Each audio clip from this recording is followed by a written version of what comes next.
Хэрэв та энэхүү зохиолыг бүтэн хувилбараар сонсохыг хүсвэл M-Book application болон M-Book Web-ээр сонссорой. Төгсгөлийн 14-р хэсэг. Баяраа тэр хашаанаас гэрээн ачиж аваад явчихав.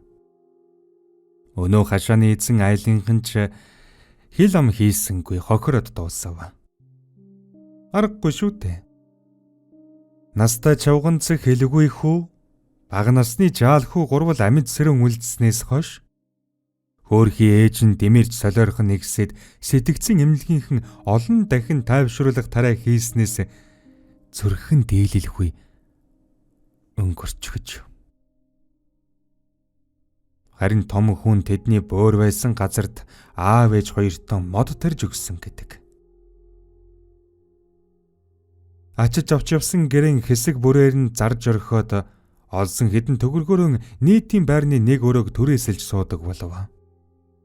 Энэ бүхэн 3 хоногийн дотор болж буй үйл явдал бөгөөд эцэст нь олигтойхон ч үг сольж чадаагүй өнөөх залуу дээр эргэн очихоор шийдэгтэн баяраа тор дүүрэн амттан шимттэн барьсаар гандан чиглэн алгалаа. Том хүн дээр очих гэж байж чихэр чимсгээд л. За бодвол хүүхэд шуухад талвэлгүй тэдэндээ өгнө биз гэж бодсоор тод санаж угаа тэрэл хашааныхан өмнө нэрээд мэл гайхаж цэл хөхөрлөө. 3 хоногийн өмнө энэ хашаа зэвэрсэн төмөр хаалгатай зайтай шүд шиг хэдэн банц тэгшилж хадаад хашаа хийсэн байсан санагдана. Машин орлоггүй удсан хүний хөл тасардаггүй жишээ болж нарийн чимээр зэрлэг өвс ургаагүй тахлагдсан байсныг тухайн үед баяраа ажиглаж бодож байснаа тод санаж байгаа. Гэтэл түүний ирсэн газар хашаа гэхэр зүйл үлдээгүй байх нь тэр. Урд хашаа байсан нь хуужирч өгөршсөн хэдэн банцнаас илхэн. Машин байдуган хүн чирээгүй удсан янзтай өвдөг шүргсэн өндөр зэрлэг өвснүүд салхины аясаар халиурн намирна. Хашаан доторх гэрч алга. Харин түүний оронд олон жил ургасан өгөр өвснүүд цай завсаргүй. Бусдаас арай өндөр ургаснаас үзвэл энд гэрэм бөөр байх нь байжээ. Гэхдээ одоо алга. Тортой ямаа газар тавиад ахин дахин гарлаа. Хашаа руу орж үзв. Тэнд юу ч алга. Гэр байдуган хүн ч алга. Удаан хугацаанд байсан шинжиж байсангүй. Арган баргатан гандангийн өмнө тагтаанд будаа зарж суудаг авгаанаар дээр очиж лавллаа. Та санаж гинөө? Би нөгөө 4 хоногийн өмнө хавцаа тань дээр ирээд зовлонгоо ярьж байсан та. Та тэгсэн тэр годамжинд байдаг нэг хүнийг зааж өгсөн. Буйны ажил энтертэй гээ сайн гэд зааж өгч байсан юм. Та тэр хүнийг хаашаа нүүсэн мэдэхгүй биз? Юу хэн бэ? Хин юм чи? Яагав вэ? 4 хоногийн өмнө би тань дээр ирээд айл заалгаад очиж исэн та. Тэр айл минь нүүчихжээ. Та хаашаа нүүснийг нь мэдэхгүй биз? Юу солиороод байгаа юм? 4 хоногийн өмнө би хөдөө байсан. Энд байгаагүй. Согтуу байгаа мó аашаа юм. Ихчээ би уугаагүй. Ирүүл байна. Яа гарахгүй тань дээр л ирсэн шүү дээ.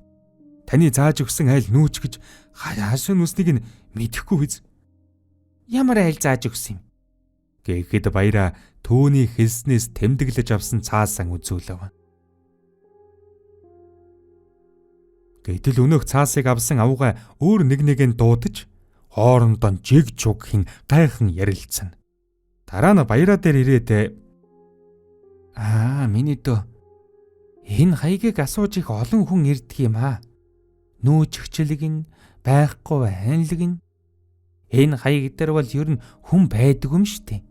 Байха болоод их удсөө. Их чинь энд 10 жил будаа зарж байна.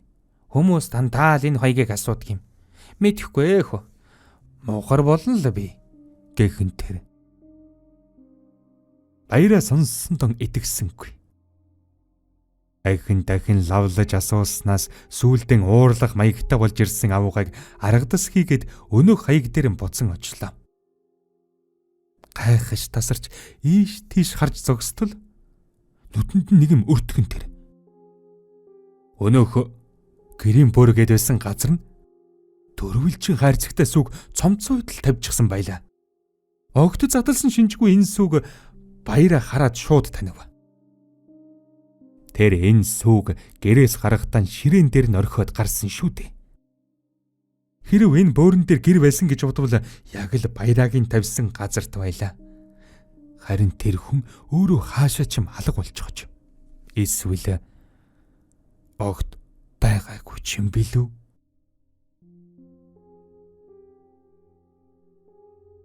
Нэг л өглөө босоод иртэл хөл нь хөдөлсөнгүй. Хурууг ааж хөдлөж чадхан болсон баяраа ингээд хөдөлмөр эрхлэх боломжгүй боллоо. Энэ бүхэн түүний хувьд дэндүү өндөр төлөөс байсан мэдээж. Гэрээсээ гаралгүй хэд хоноход байрны эзний охин түүнийг шалгахаар өрөөнд нь орж ирснээс хойш тэд дод нь нөхрөлжээ. Хааныг орж ирээд аяг хоолд өхүүлж, юмгмыг нь цэвэрлэн цэгцэлж өгөх охинч баяраад тун их таалагдав. Баяраач хөл нь хөдлөхгүйгээд гаран хумгаад суулгүй ганц нэг ажилд нь тусалж, боломж олдвол арьсаар жаахан юм хийж зараад түүгээрэн айлын охиныг эргэлхлүүлсээр авгаагаан болгоод авчихлаа. 3 хавар 3 намрын дараа баярын хэдэг айл хөөхөн хүүгээр бүл нэмэв. Баярын хүү ээжигийн харахааран уйлж аавынхан харахаар хачин их баярлна. Хүүгийн 2 ороосон байснаас арьс нь бүхэлдийн хүрэн улаан төрсөн жаахан хүү савл хийвэл аав руугаа дүрлийтэл ширтээд таг дуугүй хэвтэнэ. Баяр ааж нэг их юм бодолгүй хүүгийн эрхлүүлэн хайрлсаар байхажээ. Хүүн хөлд ороод тентэр тунтар алгаад ирэхэд юмлвал олс үдээсээр хөл гараан ороочихсон сууж байдаг болж. Тэгэхэд ч баяраа нэг ихэн бодсонгүй. Гэтэл 3 нас хүрдэг жилийн гадаа тоглож байгаад гинтэл гүүгээд ороод иржээ. Хөөгийнхэн хүзүүнээс үдээс зүйлттэй байхыг ажигласан баяраа уурлаж өөрийгөө гэмтэж болцшгүйг анхааруулхад хүү харин өөдөөс нь би таныг эргээд зөндөө дуудсан. Таны хөлийг би ийм болгочихсон ш даваа гэхэн тэр. Төгсөв. Зохиолыг бичсэн Хайтан, дуу оруулсан Б. Оргил болд. Эсаудыг эргэлэн гаргасан аудио номыг сонгож сонссон танд баярлалаа. Хэрв танд энэхүү зохиол таалагдсан бол та доор сэтгэгдэл хэсэгт өөрт төрсэн мэдрэмжээ бидэнтэй хуваалцаарай.